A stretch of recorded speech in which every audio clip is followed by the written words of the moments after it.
it makes me think when you were first starting, because I know you have your testimony as far as how you even came to the Lord in the first place, right? But when you first began, when you first started, I mean, thinking back to that first year, that second year, as like you call it, right, a poor missionary, right?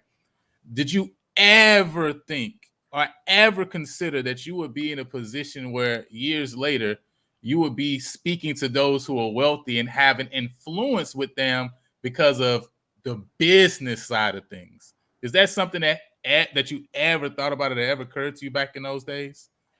To be honest, not in the slightest. I've been an entrepreneur since I was 10 years old, and I Mm, love selling things. I've been studying digital marketing since I was 12, and I love learning these things and selling things to my classmates. I gave my heart to Christ when I was 16, but when I was 16, I started surrounding myself with different mentors or people who understood the scriptures, but their view of the scriptures were very like scarcity mindset, mm, especially regarding finances.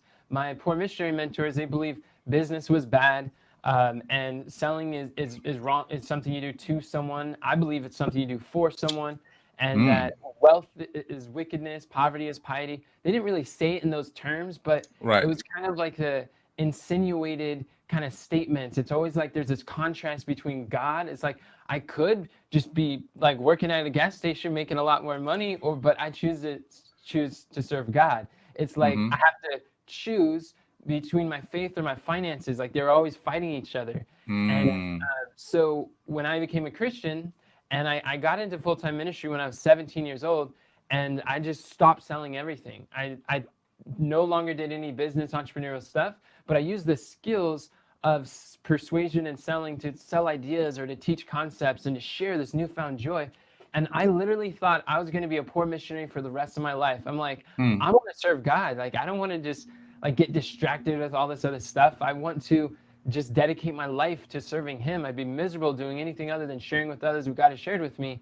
And no, I had no idea that I would be having the privilege to share with such successful people. And to be honest, I didn't think that wealthy people were interested. I didn't think that those who have abundance of resources actually wanted to hear the truth Right. or wanted to hear the gospel. So I had really limiting beliefs Mm. about even reaching them. So I always went to people who I perceived as more humble or the poor or um, the more like receptive. And now I realize, Mm. why do you have to choose between either or? Why not have and Right. also? Right, right. You know what's so crazy is you're saying that it shows, in the church community, right? And this is in different church communities, right? Not just one specific denomination or a specific part of the Christian church, right? But that many people, the truth is they start to have this respect of person's mindset and thought process through the finances, right?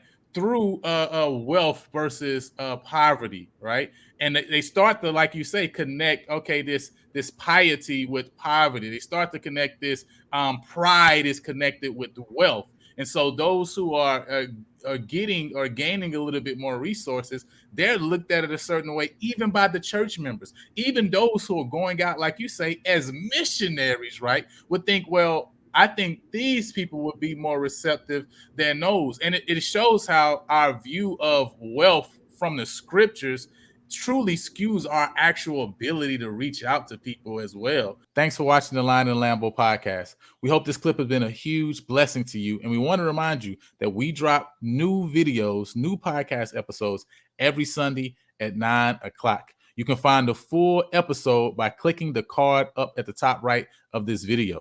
If you prefer an audio only experience, then we want to let you know that we're streaming through every major podcast streaming platform. For the full list, you can go to www.lionandthelambo.com. Until next time, go impact the world.